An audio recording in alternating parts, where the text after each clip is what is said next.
From El Paso, it's part of the hotspots. Texas is, literally on fire with this. And now the governor is saying today that local officials do not have the authority to keep in-classroom schools closed because that's a state option. What is your reaction to that? It just broke today. You know, Andrea, thanks for having me on your show. We have had example after example, unfortunately, of failed leadership, both from the White House as well as from the governor's office in my own state. We know what works. We know what will keep people safe. We know what will address this health crisis, and that is robust testing and tracing, making sure that we have mitigation plans in place, also making sure that we provide the resources necessary to state and local governments. None of that has happened, and as you mentioned just a few moments ago, the Senate adjourned without working with the Congress, which passed the HEROES Act 10 weeks ago, and now we have the governor of our state essentially telling schools, wanting to kind of get things back to normal, but he also has taken away, took away the power of local leaders to be able to control the situation in their own communities.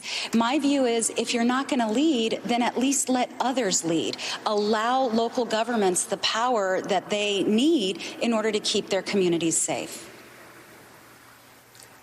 Your community, your constituents in El Paso are among the most vulnerable. Many of them are frontline workers. Many of them don't have the kind of housing where they can socially distance at home.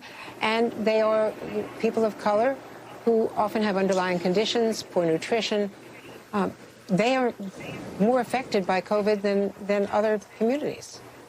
Absolutely, Andrea. One of the things that Dr. Fauci told me and members of the Congressional Hispanic Caucus months ago was that Latinos and Latino communities in America are as vulnerable to COVID as people in nursing homes, as people in assisted living facilities, and that if we don't surge communities like mine with resources for robust testing and tracing and mitigation and treatment, then we are going to suffer the same fate, unfortunately, as vulnerable populations in those assisted living facilities.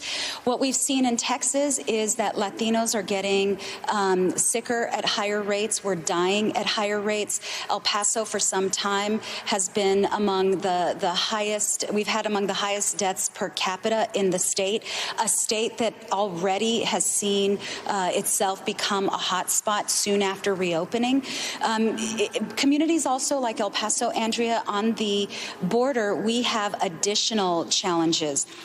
Our border is still relatively fluid despite Donald Trump's best efforts because of trade, because of our economic interdependence. We need, and I've been calling for some time now, a binational COVID plan. But unfortunately, again, not only has the White House failed to have a national plan, and not only has the governor of Texas failed to have a state plan, but they're not even thinking about how to collaborate and work with our neighbor to the south. I want to also ask you about Monday's, terrible anniversary. It's been 1 year since 23 Americans were killed in a domestic terror act, the worst attack against Latinos in American history. Your thoughts about what's changed? Andrea, it's going to be a very difficult day on Monday for El Paso. My community is still in pain. There's still a lot of trauma. In fact, mental health experts in the community that I've spoken to have shared with me their concerns about the compound trauma that El Paso has suffered. First, from the attacks against our community by the White House as it attacked immigrants, then the domestic terrorist attack, as you mentioned, that took 23 innocent lives, injured dozens, devastated all of us, and then now COVID that is disproportionately impacting communities like mine. The state of our mental health, I think, is a cause of deep concern for me. The state of our economic health is also a deep concern because of COVID. We have a lot to work on, and a year later, we still don't have gun violence prevention legislation, despite the fact that the House has delivered it to the Senate well over a year ago, and we still are facing a reckoning against hate. But my community is going to continue to face that hate with love and set the example for the rest of the country. Thank you so much, Congresswoman. Our hearts are with you. Thanks very much for being with us today.